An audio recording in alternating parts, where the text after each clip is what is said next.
Bonjour les amis, c'est Mia Guéry, spécialiste en hypnose régressive et consultante des archives akashiques. Je reviens vers vous aujourd'hui avec une nouvelle lecture de mes archives akashiques sur le sujet du déconfinement. Et donc la question que je suis allée poser au maître des archives est la suivante. Qu'avez-vous à partager avec tous aujourd'hui au sujet du déconfinement?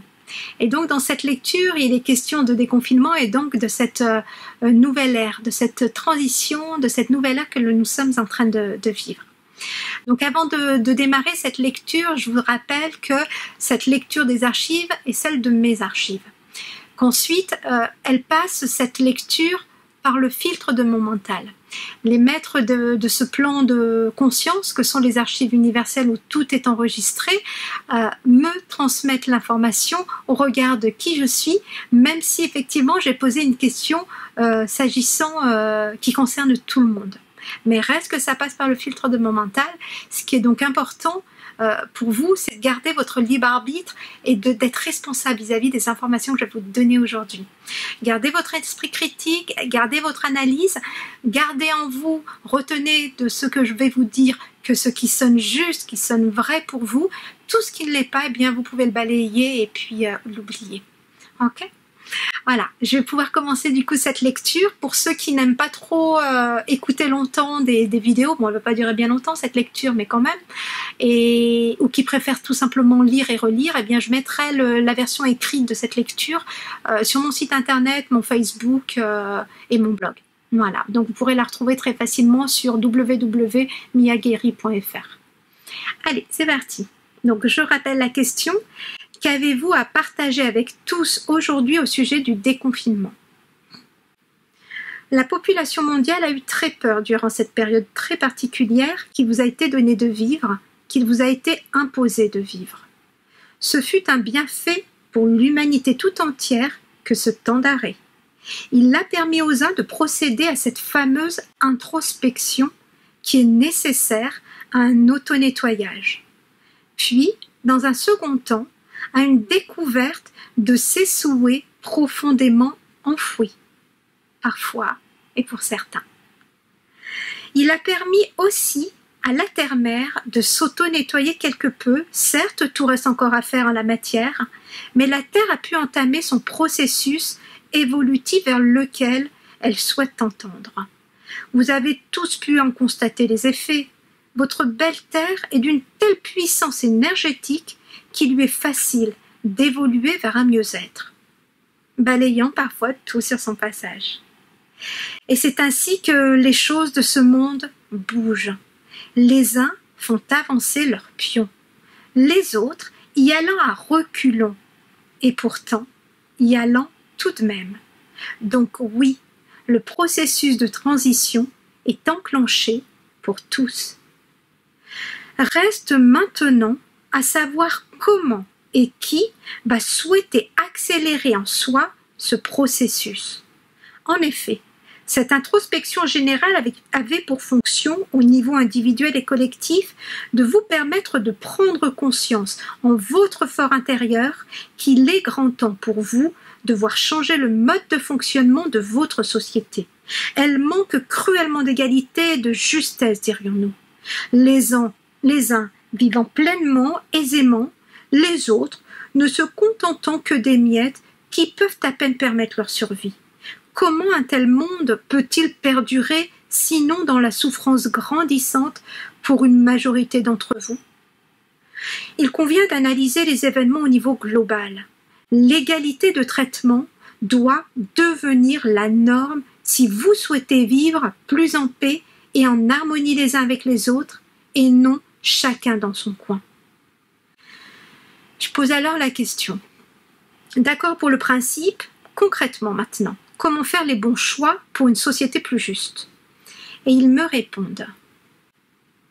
Vous savez tous au plus profond de vous ce qui est juste, mais ce qui freine votre avancée vers ce monde juste, ce sont vos peurs. Vos peurs vous paralysent sans cesse. Craignant toujours de ne pouvoir satisfaire vos besoins, essentiels ou non, vous courez toujours plus et toujours plus vite vers plus d'égoïsme, surexploitant tout ce qui peut l'être pour en mieux accumuler les effets. Or, Sachez que la Terre-Mère a toujours en elle le potentiel de vous nourrir. Il est dans l'ordre des choses qu'à un niveau global, tout ce que compte la Terre de nourricier suffirait à satisfaire les besoins de tous. Si vous vous astreigniez à plus de justesse, d'équité dans son partage. Oui, il ne s'agit que de cela, d'une question de partage équitable. Laissez en paix quelque temps votre planète et elle s'auto-régénère toujours pour le bonheur de tous. C'est sa fonction d'être. Subvenir aux besoins des êtres qui l'habitent. Tout comme vous, la Terre a une mission de vie. Vous protéger, vous nourrir, vous donner les conditions matérielles pour que vous puissiez vous y exprimer totalement sans peur du lendemain. Encore une fois, nous ramenons votre attention sur la question de la peur.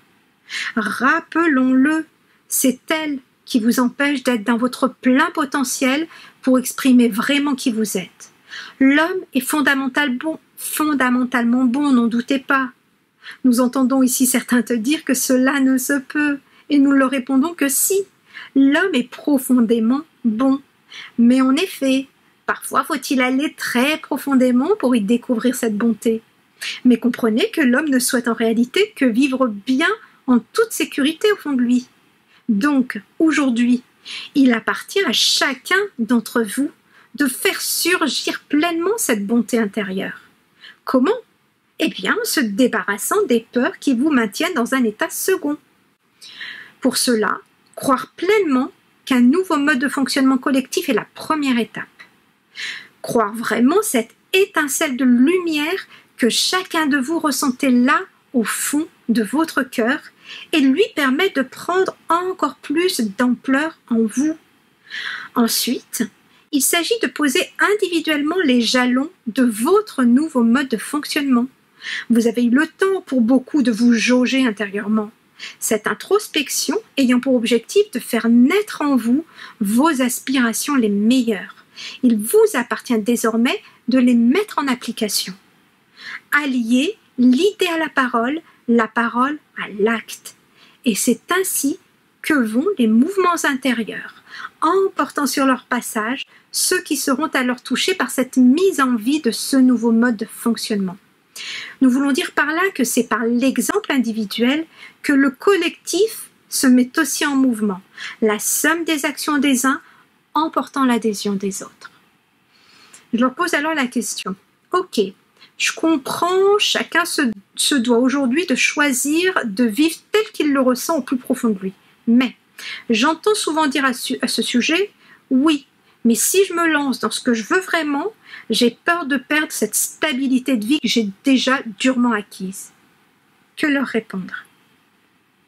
Ils me disent, vous êtes là pour expérimenter la vie terrestre et ainsi améliorer votre état d'être. Voilà une bonne nouvelle, n'est-ce pas? Et pour expérimenter la vie, rien de tel que l'action, le mouvement. Bien trop nombreux sont ceux qui ont peur de voir bouger, changer les choses, préférant un statu quo pourtant malheureux. Il leur suffirait pourtant de tout simplement accepter l'idée de changement en eux, pour qu'autour d'eux les choses changent d'elles-mêmes en adéquation avec qui ils sont. Et donc, la seule chose à comprendre au fond, c'est que pour savoir si ce que l'on souhaite expérimenter est juste, eh bien, posez-vous cette simple question intérieurement dans un moment de pur calme. Est-ce que ce que je pense faire est bon pour moi et bon pour les autres? Si la réponse intérieure est oui, eh bien foncez sans attendre d'autres signes complémentaires, sans attendre plus de certitude. Car si vous attendez, vous prenez le risque de douter encore plus, vous paralysant d'autant mieux. Et si la réponse est non, eh bien tournez le dos à cette idée et passez tout simplement à la suivante. Rien de plus simple. C'est juste vous qui vous compliquez la tâche avec vos peurs et vos doutes. Vous n'avez qu'une chose à faire, rappelons-le, expérimenter pour vous améliorer. Alors, qu'attendez-vous pour exprimer vraiment dans la matière qui vous êtes? Réalisez vos souhaits les plus profonds, que ce soit vos rêves d'enfant ou ceux de la maturité. N'attendez pas la mort de votre corps physique pour regretter tout ce que vous n'avez oser expérimenter.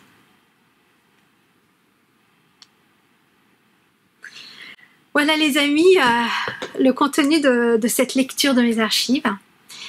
Je vous souhaite qu'elle vous apporte autant qu'elle peut m'apporter à moi. Je vous souhaite qu'en cette période de déconfinement qui démarre dans quelques jours, vous puissiez désormais vraiment exprimer sans peur tout ce que vous ressentez en vous. Tout ce que vous avez nourri pendant cette période de confinement, toutes ces envies auxquelles vous avez envie de succomber, eh bien succombez. Allez-y.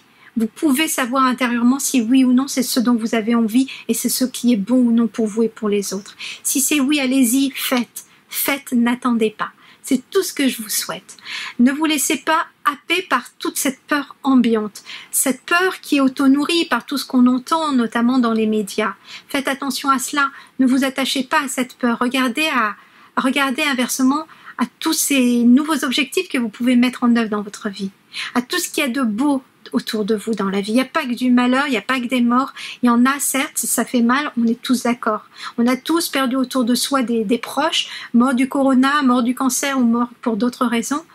Mais ne gardons pas cette peur en nous. Osons nous en affranchir et osons faire sans attendre. Voilà, c'est tout ce que je vous souhaite. Bon déconfinement à tous et belle vie à tous. À bientôt les amis, au revoir.